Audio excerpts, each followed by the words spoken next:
Hey guys, it's Ted Bogert. Welcome back to InvestorYOU. This is the show where I co-host with Derek Carmichael, and we talk about investing. And it can be investing in you. It can be investing you're doing in real estate, in startups, in business, in people, in the community, whatever it is. We're talking about it. We talk a lot about real estate, and today we're very lucky and blessed to have Mandi Gribbin on the show with us.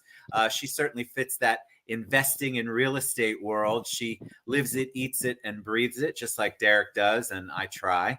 But we are excited to be back after a little hiatus. Welcome, y'all. How's everybody doing today? What's up, everybody? What's up? I'm on fleek. I'm gonna look that up. So that was before we get to Mandi, our special guest, Derek, tell them a little bit about you and what you are doing. Absolutely. What's going on, everybody? You already know, your hard money lender, private money, investor, fix and flips, new construction, working my tail off to get Ted's giant 110 unit deal done. He's pimping me out. I've never been worked like this in my life, but I love it. You guys already know. Hit my inbox and I can help you out with whatever your real estate needs are. Perfectly said. I like it. Keep working. Mandi, I'm so excited to have you on the show. We've met a couple of times, I think, but you definitely came to one of the presentations and you were speaking up a lot. And I love that. You had a lot of input. I'm like, I have got to get her on InvestorYOU. So welcome to the show. Tell us a little bit about you and your background, and then give us a little 411 on how you got into the investment world. Sure. So I'm super excited to be here. Thank you for having me. I am a licensed broker. I own Emajin Realty, and I kind of started off on this journey in property management, believe it or not. And I did property management through the pandemic. And obviously that has a connection to our investors, because investors have real estate that they rent. And so working through the back channels that way, I got to know a lot of the investors and what they were looking for. So I have gone to a couple of property management companies and kind of undone their dumpster fires, so to speak. And one of them happened, and I walked in 3 weeks later, COVID hit. And so the dumpster fire became a crazy dumpster fire. So through all these different channels, I decided that once the moratorium was lifted, I had gone through evictions of families, and whoever's had to evict a family knows it's not fun. It is heartbreaking. So I had about 3, and then my last one left me with a 350-pound pig named Peanut in the backyard. Oh my God. Homes. So I got left with Peanut, and I had to find rescues for him. And it took me from fixing and flipping a lot of homes from the COVID side, because you couldn't really do much. And I just said, I'm going to take an emotional break, and went into fix and flipping, did 2 homes, and then opened my own brokerage in 22. Yep. Wow. And then, so lately what I've been working on is our creative financing. So that includes things like subject to and seller finance and hybrids of the both, and novations. These are all words that most people are not familiar with, but we teach it. So our community is the Orlando Sub 2 crew. And what we do is we provide free resources to people. We teach them. We meet every second Thursday of the month. We try and switch it up to different places, but we bring in all different people to talk about all different walks of life within the investment community. One of our biggest ones was 175 people, and we're different than most meetups. Yeah, we don't sit at tables and wait for people to talk.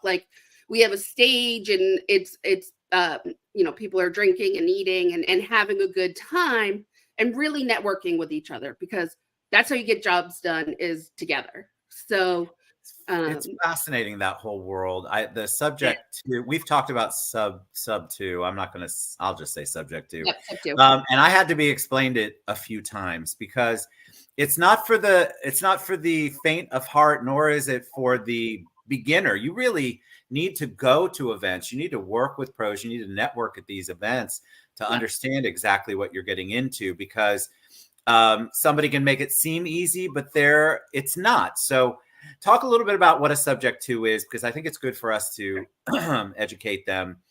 Dumb it down as if you're speaking to Ted. I got this. If I keep telling people, if they can't explain it to you, they don't know what's going on. So, correct. So what we do is we find homeowners that are in distress. They need to move quickly. They're in foreclosure, short sales, things like that, death in the family. They got a home. They don't know what to do with it, what have you. So what we do is they say, I have a mortgage on the home. Well, we look at their interest rate, because we just came off these historic lows and no one else is getting 3% interest. They're just not. So we go in and we take over these loans. We go in, we log into their bank account as them, but we take the property. So we are taking the loan subject to the seller's loan mortgage that's already in place. So that's the subject to part. So that means we take on their payment, we take on their insurance, we take on their taxes, we take on their interest rates. So we're getting properties right now at 2 and 3%.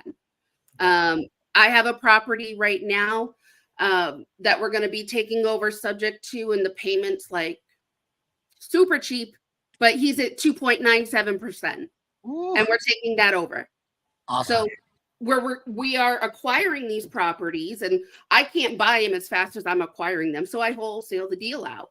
And I help investors around here start making money too. We just sold one in DeBerry, 5 plots, 3% interest, under $200,000. It was crazy. And wow. He's literally going to take the lot next to it, clear it, sell it off, and make his money back. I have so many questions, right? So bear with me. So what's the risk? Because I think it's important people understand that, because there's a risk to everything, investing and anything that you do. But what's the risk? Why? Because there has to be some sort of risk other than the education part. You really have to know what you're doing. What's your risk as somebody who is going to get a subject to property? Well, I'll tell you both for seller and buyer. So risks for seller are your credit could go to crap. You could have someone miss their payments and you get the house back. That's good, bad, but mostly, oh, you got the house back. Now you got to deal with it. Yeah. But for buyers, you always have the looming due on sale clause. Everybody knows what the due on sale clause is. So due on sale. So that's the real big issue. Seller could go and tell the bank, hey, I already sold that property. And they're like, wait, the mortgage is still in your name. Oh, no, I don't even own that property. The deed changed like 8 years ago. They'll call the note due because seller's still not living there. But I mean, there's ways around it. We have a lot of addendums that go through. I actually have a company that does TC, like it's actually my company. We do TCs for the creative deals because there are so many addendums, authorizations, power of attorney. It's a lot of paperwork. Yes. So the good side is seller, if they are in foreclosure, we have now taken them out of foreclosure and helped their credit and saved them from a foreclosure on their record. My last flip that I did, I saved the guy from foreclosure. He was in the middle of foreclosure. I did a bank BPO. He called me back and said, help me. I said, I can do this thing called subject to. We gave him $10,000 and that's more than the bank would have given him in foreclosure. Wow. So we ended up going in for a fraction, no offense, Derek, but a fraction of what hard money could have done for us. Absolutely. And you know, he had a 3.25% interest rate. So we paid the holding cost for the 6 months to flip it, and then we flipped it for a profit. I love it. Bank had no idea nonetheless, but we had paid up his arrears, and it helped his credit score immensely. You know, Mandi, I love it. I love what you said. There's no offense, because I tell folks all the time, if you can get a deal done cheaper than hard money, please do that. Exhaust all of your cheaper options before calling me. I love creative financing. I'm all for it. So no offense at all. I'm excited because you said something that when people ask me about it, you know, you kind of, like you said, it's looming. You don't want to talk about the due on sale clause, but you have to talk about it. And if they don't know, they think it's all just peachy, or even new investors that think, oh, you know, this is great. Let's just run out here and go do it. Pause. Find someone like Mandi that knows all the documents that go in place so that you can kind of disarm certain things. Like I heard one of the kind of bigger names talk about how you want to always stay in touch with the sellers and, you know, make sure you're sending cookies at Christmas and doing all those things because you want to keep this friend. Because at the end of the day, they could blow your deal up when they're ready to get back on their feet and go do something else. And I don't think a lot of people discuss the ugly side of it, which is just simply that. But if you approach it appropriately up front, I think you can build a portfolio for years to come with it. Absolutely. I and agree. Just 100%, I am open. I'm an open book. You ask me anything about the transaction, the numbers, I will tell you everything. I am transparent as hell. I'm Casper. And that's because I don't either. But it's you have to be very transparent. In the world of wholesaling, there's a lot of people out there that are not telling the truth. And that will ruin relationships, which are more important than the deals anyways. Absolutely. So keep those relationships is really the key.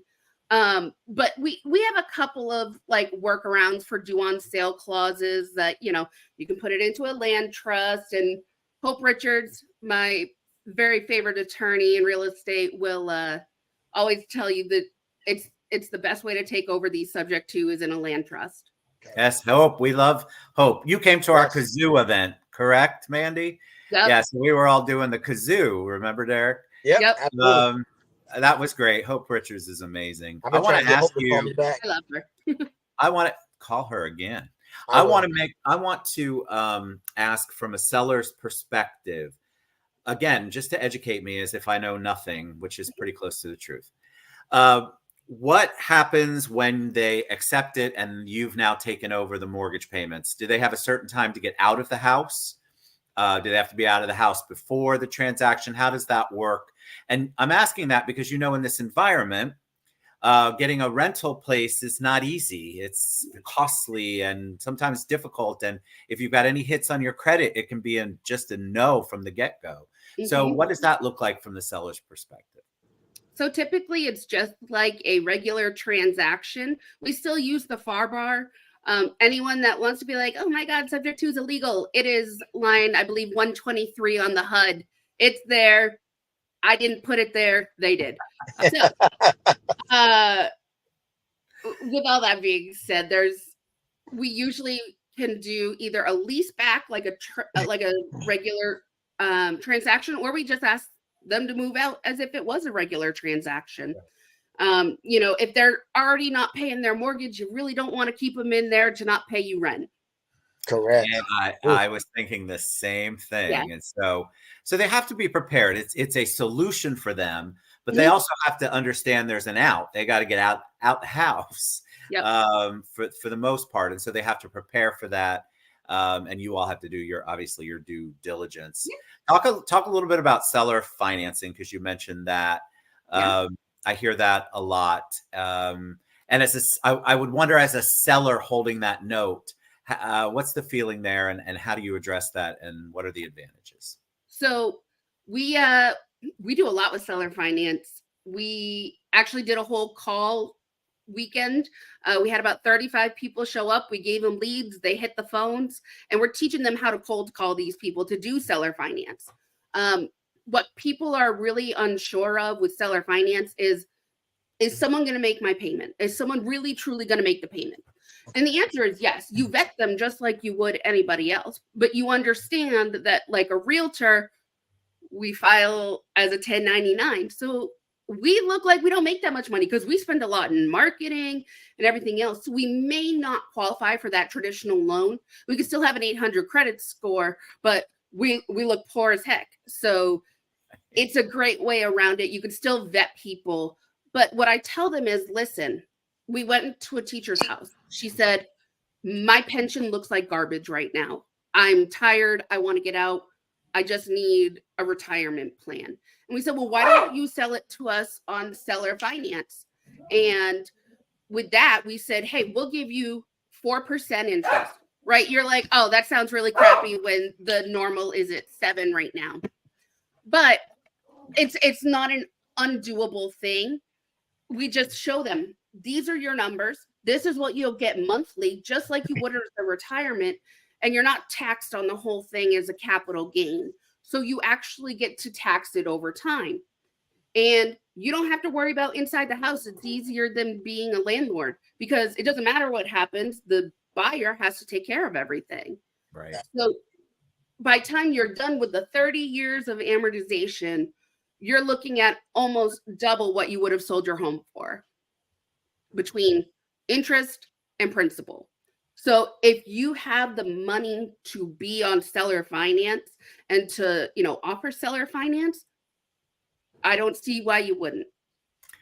I go ahead. Great. You were gonna do this. Go ahead. As I say, in general, there's still the foreclosures. There's still that issue of foreclosures, but we do offer the deed in lieu of foreclosure, the performance deed to be filed when we do closings. In case someone doesn't miss their payments, 2 payments, we take the house back.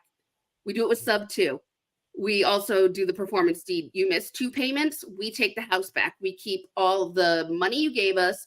We get the house back, and we get to keep any rehab you've done in the house. We don't owe you a cent. Wow. So we can also take the sub 2 and mix it with seller finance, which we call a hybrid. Yeah, that's cool.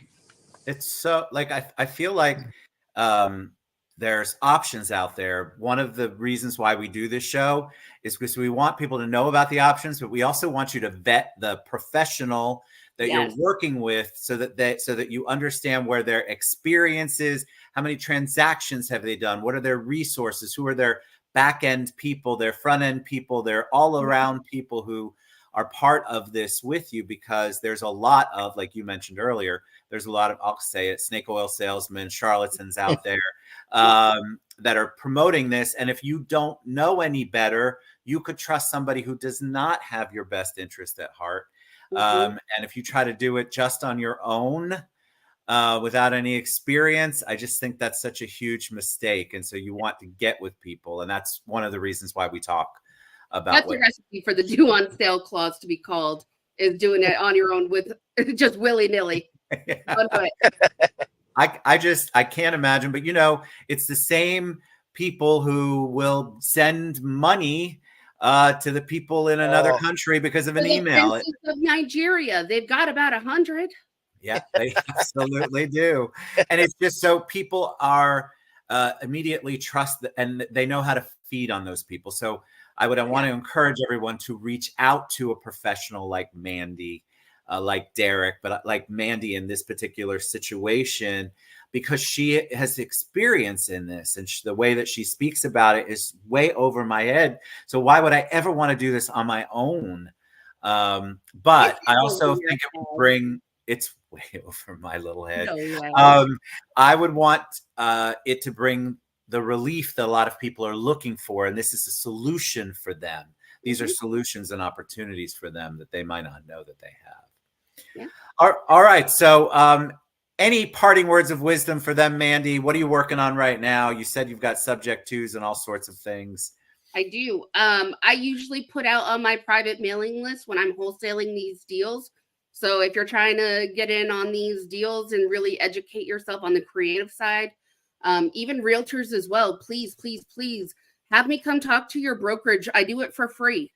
Have me come teach your agents how to do creative or how to understand enough to give it to their sellers and how to truly present these things. We offer those free calling classes. We're going to start doing them twice a month after the new year. Our sub 2 crew is going to be buying a house to walk people through the actual process of flipping and how it works. And then everyone splits the profits at the end that paid in. And then our sub 2 crew is every month, every second Thursday from 6 to 9 p.m. We've been at American Social lately, but we're switching it up. You're at a bar. Now you're talking. We have a lot of sponsors that pay for your tab if you end up showing up. I love it. I love it. Thank you, Mandi. How about you, Derek? What do you have working on that I've been pimping you out for? Man, I don't even know where to start with you, Ted. I'm down in Venice one day. I'm right here in Orlando the next. But no, I love what we do and have a lot of fun with these bigger deals. We have a really fun 110 unit structure that we've been trying to hammer out, and we're inching close to this closing date. It's very fragile, so I don't like to talk about it until that HUD is in front of me and it's signed. But we're working on that one. Got a Venice duplex development down in, or a duplex development in Venice, right next to this golf course out there. That's super sweet. Doing a private loan on that to the investor, and then going to be the broker for the dispo side of that, which working on that structure for you. So there's a lot of things happening. The hard money stuff is always going. The bread and butter, fix and flips, and the and Mandi, let me know if you're seeing this where your investors are buying property, they're putting work in, and they're refining to hold on to it because everybody wants to do their nightly rentals now, which is great because those are everywhere right now, and I'm loving those. Pretty simple, but the regular, man, the hard stuff. I get all the stuff that's on fire. So these gray hairs. Or all the deals are on fire that need to close in 3 days and need $3 million. Okay. No pressure. No pressure. No pressure. I'll figure it out. Let me figure it out. But no, that's what you do best. Of course, figure it out later. That's right. That's it. We're going to finish the year strong. So finish it strong. And I don't know if y'all know. Well, Derek knows. Maybe Mandi doesn't. I moved. I'm now at Dart Bank. I'm in 50 states. Congratulations. Thank you. Super excited for that. So on the traditional side, I'm excited to see what kind of doors that opens up, and they've been wonderful to me. So Mandi, thank you so much for coming on and sharing. Come back anytime. I want to go to one of your meetings where I can sit. Definitely. I do too. Yeah, I've been invited, Mandi. Oh, I'm sorry. I love it. No, I love it. And I love you, Derek, for doing all you're doing. I appreciate you both so much. You guys, if you have an investing type person that you'd love to have on the show, please reach out to me or Derek. We'd love to have them on, and y'all get out and support Mandi. Mandi's website is scrolling across the bottom. Derek's is also scrolling there, and you can find me on Linktree at any moment in time. Thank you guys so much for coming on. That was awesome. Thank you. I appreciate you both. All right, everybody.